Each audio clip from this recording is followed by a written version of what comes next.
Muito bem, este é o Conexão Futura, ao vivo aqui na tela do canal Futura e na internet. Saiba tudo sobre o nosso programa acessando futura.org.br/Conexão Futura. Aqui se encontra todos os nossos episódios mais recentes. Em destaque aqui o câncer de próstata, a campanha de conscientização sobre a saúde do homem.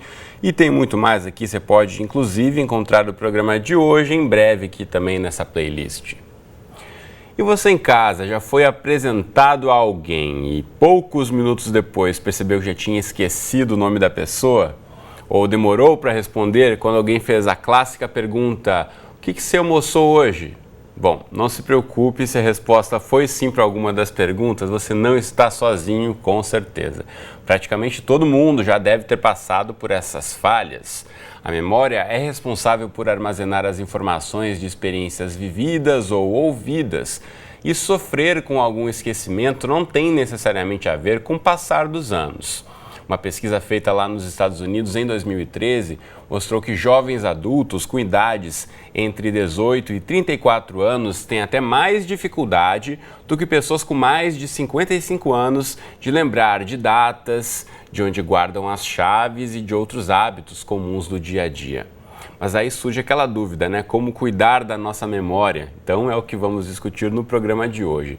Para essa conversa, recebemos aqui no estúdio, ao meu lado, está Gislene de Freitas, que é neuropsicóloga e professora da Unimep, a Universidade Metodista de Piracicaba. Bem-vinda, Gislene. Tudo bem com você? Tudo bem, obrigada, Cristiano. Valeu. E também conosco aqui no estúdio está o Murilo Zibete, que é neuropsicólogo. Bem-vindo, Murilo. Tudo bem? Tudo bem, tudo bem.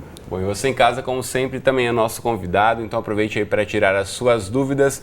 Compartilhe a sua história com a gente. Já se esqueceu de alguma coisa, deu algum problema? Manda aí pra gente pelas redes sociais, comentários, opiniões para o nosso Facebook. Deixa eu mostrar para você aqui. Você pode encontrar já o espaço para curtir, comentar e compartilhar nossas postagens em Canal Futura Oficial aí na rede social. Também aproveite o nosso perfil no Twitter. Não se esqueça que é até 140 caracteres para mandar mensagens aí para o @Canal Futura. Ou ainda salve o nosso número no seu WhatsApp, aí no seu celular em 21 968 668 414. E também tem o nosso telefone fixo, que é o 0 operadora 21 2273 5020. Como eu disse, são vários números, várias formas de entrar em contato conosco. Para você não esquecer e treinar a memória, os números vão continuar aparecendo aqui embaixo ao longo do programa. Quando você manda essa mensagem, já começa aqui o nosso bate-papo. Obrigado mais uma vez aos dois pela presença. Agora, Gisele, como eu disse aqui, né, todo mundo já passou por algum momento aí de ter aquele esquecimento, seja o nome de alguém que você conheceu, seja onde deixou a chave ou o celular. Hoje em dia é uma complicação, né? Quando esquece o celular, eu, por exemplo, hoje esqueci do relógio ao sair de casa. Comum a gente esquecer.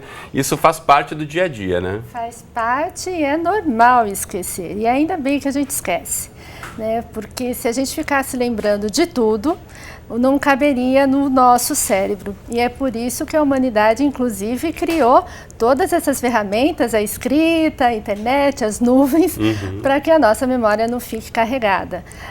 Diz o Ivan Esquerdo, né, que é um professor muito conhecido nessa área, que nós escolhemos aquilo que vamos esquecer. E é isso que nos define. Eu tive a honra de entrevistar Ivan Esquerdo. Para quem não conhece, vale a pena procurar os livros dele também, que falam muito sobre memória. Maravilhoso. E assim, como ele diz, né, podemos sim esquecer algumas coisas e tem muitas coisas que a gente realmente precisa esquecer. Sabe a formação do professor Ivan Esquerdo? Que ele fala bastante sobre a questão da memória, é um pesquisador da área da memória. É o maior pesquisador da área da memória, é um pesquisador que tem maior número de publicações, né, um brasileiro com maior número de publicações, então é uma pessoa fantástica. Lá fica do aí Rio, a dica, da PUC, exatamente. E fica a dica para todo mundo. O pessoal de casa buscar as informações aí mais sobre Esquerdo. Esquerdo, né, em espanhol. Com Z. Murilo, agora, como bem disse a Gislene aqui, não dá para lembrar de tudo, né? Fala-se muito em memória seletiva. Agora, o que determina o que a gente vai lembrar ou não? Tem alguma regra? A importância que a gente dá pro assunto, né? Então, o que é relevante para a gente falando em pessoas saudáveis, né? Deslocando das pessoas que têm alguma doença, aquilo que é importante para a gente, que é relevante na nossa vida, é o que a gente tende a lembrar. E hoje, com a vida mais conturbada, mais compromissos, né? os relatos de esquecimentos aumentam. É óbvio, né? Porque antigamente a rotina era mais parecidinha todos os dias igual, o relógio sempre no mesmo lugar, hoje tinha que passar em outros lugares, então menos tem informação pra... Hoje em dia você tem mais estímulos, né? Mais coisas para lembrar. Inclusive, né, muita gente utilizando aí, a gente falando de tecnologia também, os celulares já tem aquele calendário, então você vai anotando lá e vai dando aqueles alertas, né? Tal dia, tal hora, tal compromisso. Aí, de repente, dá para ajudar a memória também, né, Gisele? É uma boa prática essa, né? E que realmente vai dar um bom suporte para essa memória, que muitas vezes está sendo muito carregada, muito exigida. Né? E uma das coisas que também pode atrapalhar a memória, né, é a atenção. Então, hoje, o mundo atual, ele tem exigido que a nossa atenção fique mudando de um lado para o outro. Né? E isso faz com que a gente tenha comprometimento mesmo para fixar as memórias, né, e mantê-las por mais tempo.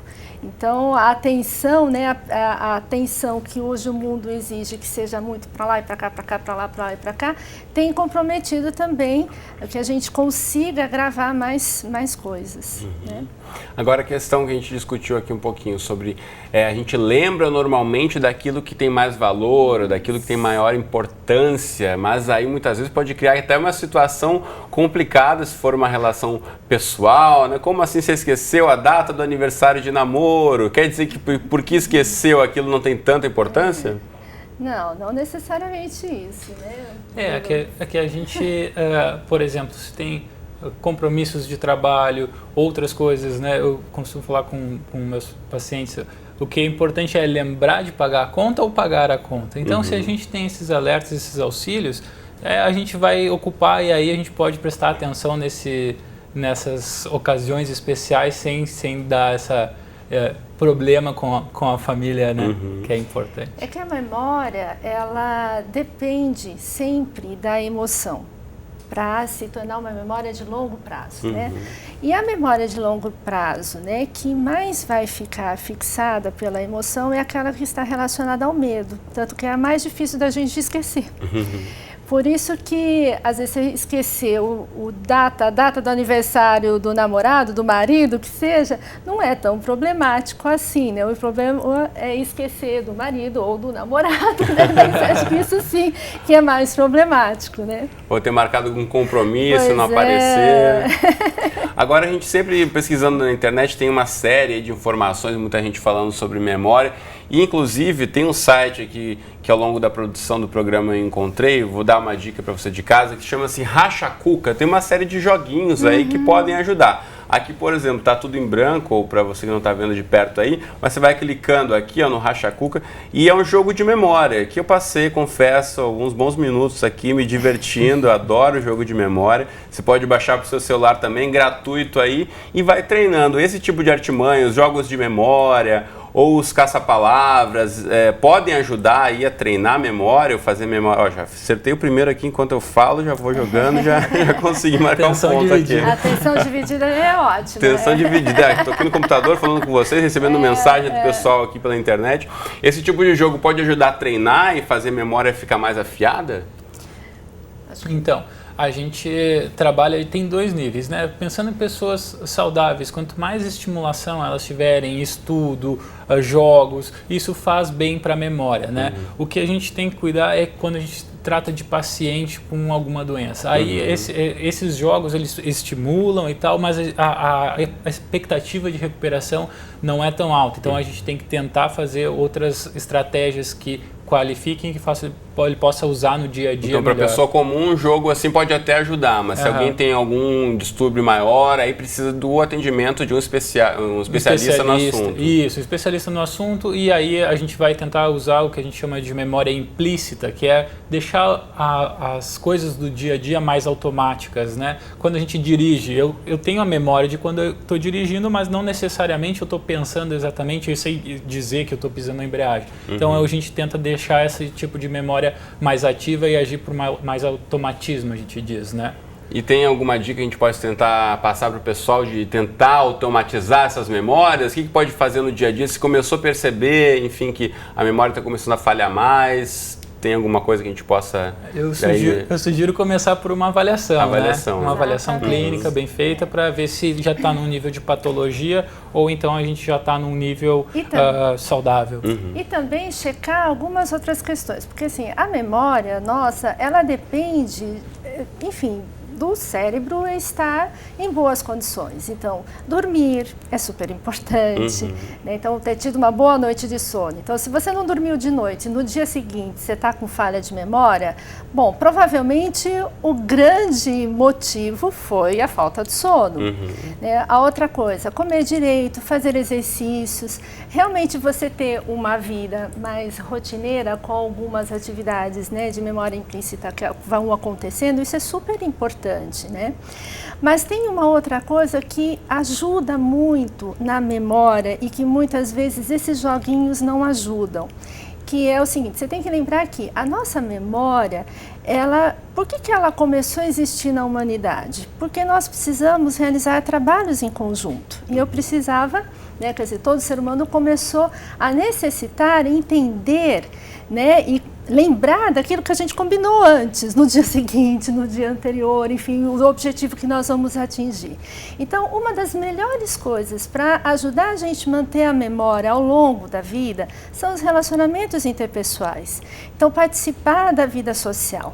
Então, hoje a gente tem muitos idosos e mesmo jovens, né, que não tem vida social. E a vida social não é o computador. Ou tem uma vida que acha que é social por conta da rede social limitada, as trocas de mensagem, mas olho no olho, cara a cara, aqui, acaba sendo prejudicado. Um com o outro, nós estamos o tempo todo exercitando a nossa memória imediata, de curtíssimo prazo, a de curto prazo. Eu preciso lembrar a pergunta que você fez para eu poder responder isso, né, dentro daquilo que você realmente perguntou, sem fugir do tema. Então, eu estou exercitando a minha memória imediata e a evocação, inclusive, de toda a minha memória para poder responder isso aqui.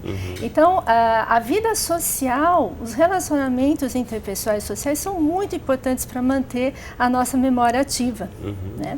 Muito bom. E se você em casa tem perguntas, não deixe passar o tempo aí que o nosso programa voa, né? Você sabe. Então aproveite aí o Facebook, o Twitter, tem o WhatsApp, o telefone fixo e os contatos todos aparecem aqui embaixo. Tem a pergunta que chegou pra gente aqui da Maria Luísa, aqui do Rio de Janeiro. Quero saber de você, Murilo, em relação à questão da memória, se perda de memória tem a ver com a questão hereditária. Se o pai ou a mãe tem problema de memória, o filho vai ter também? Tem alguns estudos que mostram uma relação, no caso específico de doença de Alzheimer, quando ela é precoce, ou seja, quando atinge a pessoa antes dos 60 anos. Que são casos raros que a gente encontra, mas são bem mais difíceis de encontrar. Daí para diante, as relações são bem menos estabelecidas e menos cientificamente comprovadas. Então, se for esse caso, tem até um exame genético que pode ser feito. Daí para diante não tem muita relação, por enquanto, na ciência que comprove isso, comprove essa associação, transmissão de pai para filho. Bom, você falou a questão do Alzheimer, que é um mal aí que acaba, na verdade, preocupando muita gente quando há um caso na família, e seria como se fosse o extremo, né, de um agravamento dos problemas de memória. A partir desse diagnóstico precoce, poderia-se ser feito algum tipo de tratamento para tentar não reverter, que a gente sabe que ainda não tem uma cura para Alzheimer, mas tentar minimizar os danos dessa doença ao longo do tempo? Sim, a gente tem um tratamento de ordem farmacológica e um tratamento de ordem cognitiva e comportamental em termos de estimulação, organização de rotina, né? Os dois são paliativos, ou seja, a gente tenta dar a melhor qualidade de vida possível no que tem de vida ainda, né? E se mantém muito bem ativo. Eu até costumo brincar, se um idoso com Alzheimer tiver uma rotina bem de idoso, conseguir fazer as coisas em casa, tá ótimo, porque não tem muita diferença aí. Mas esse não evita o declínio, a gente não tem cura e esse declínio só tende a mudar o ângulo, né? Se ele era bem inclinado, agora ele começa a ser um pouquinho mais com um ângulo menor, o que permite muita qualidade de vida ainda. O que nós já sabemos é que as pessoas que têm uma maior reserva cognitiva ao longo da vida, ou seja, as pessoas que mantêm a vida ativa e intelectual e está sempre aprendendo, então, em especial a leitura, né, a leitura e a escrita, mesmo que seja acometida de uma doença como Alzheimer, ela consegue manter um período melhor.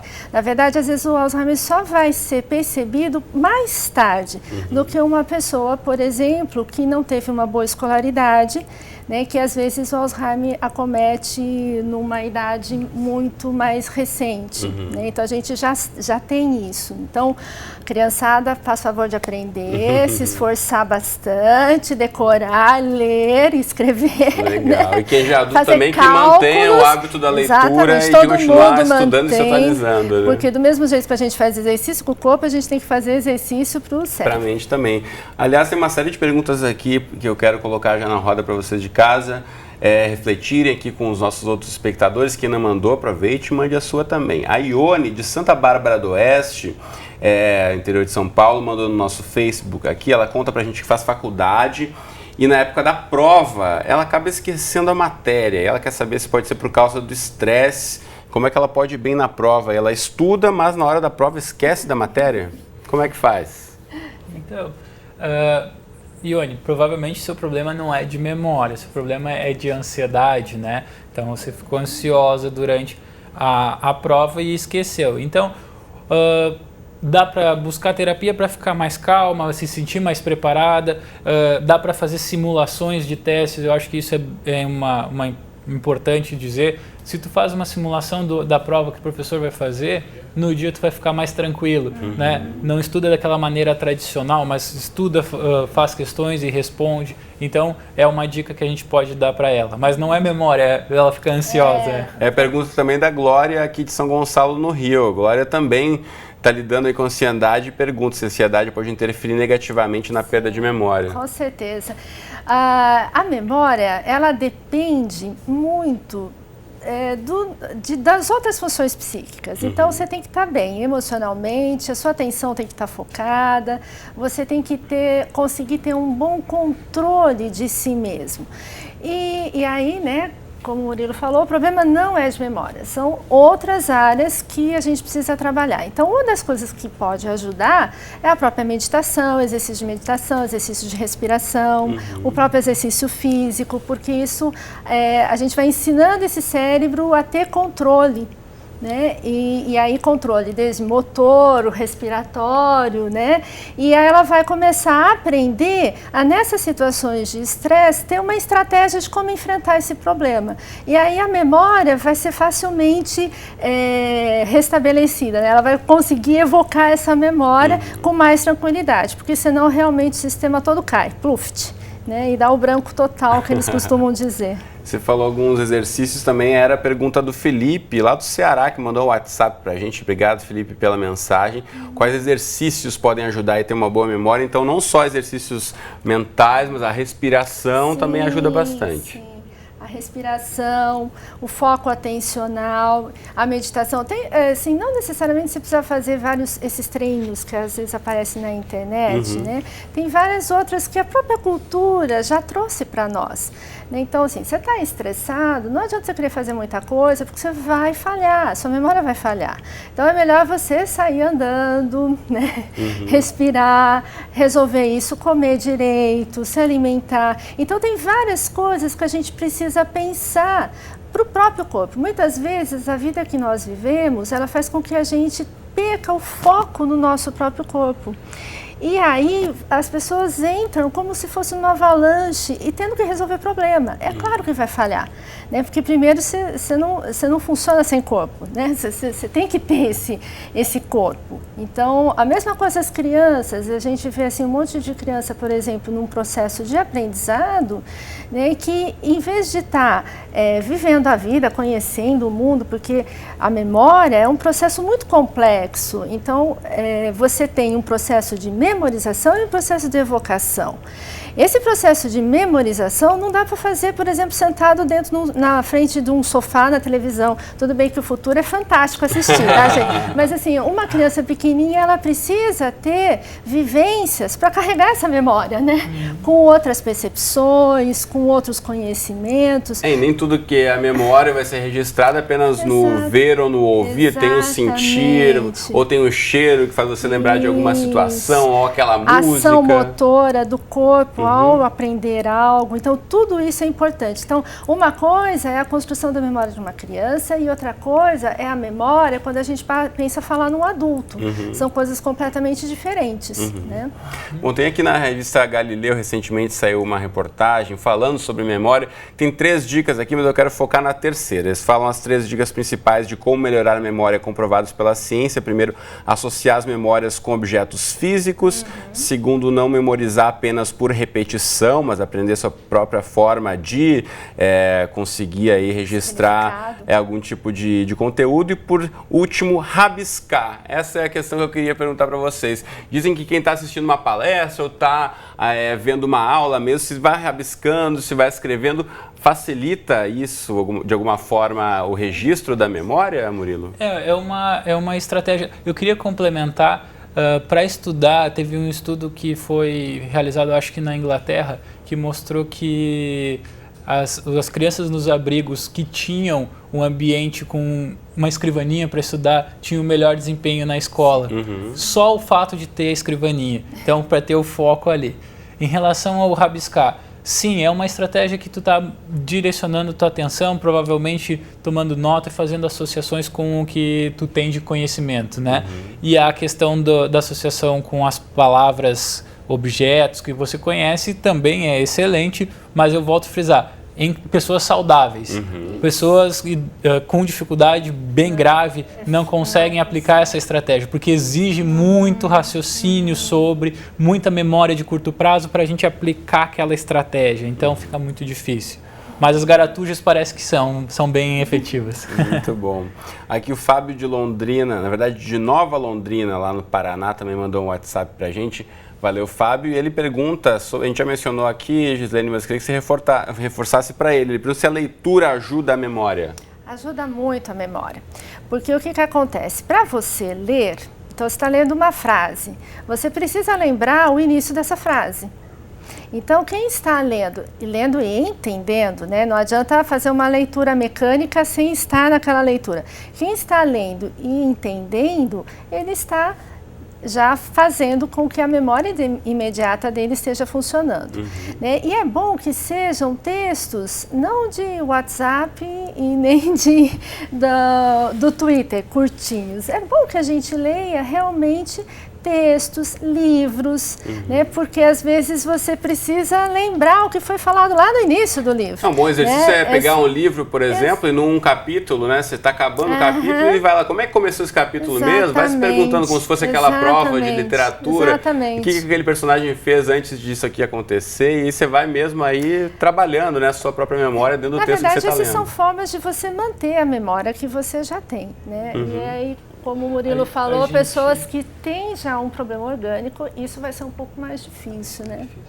A gente fez um estudo no Sul, fazendo um teste de memória, a gente fez a relação, normalmente se estuda com a escolaridade, né? Então, claro, pessoas que estudaram, pelo menos nos testes formais de memória, elas se dão bem.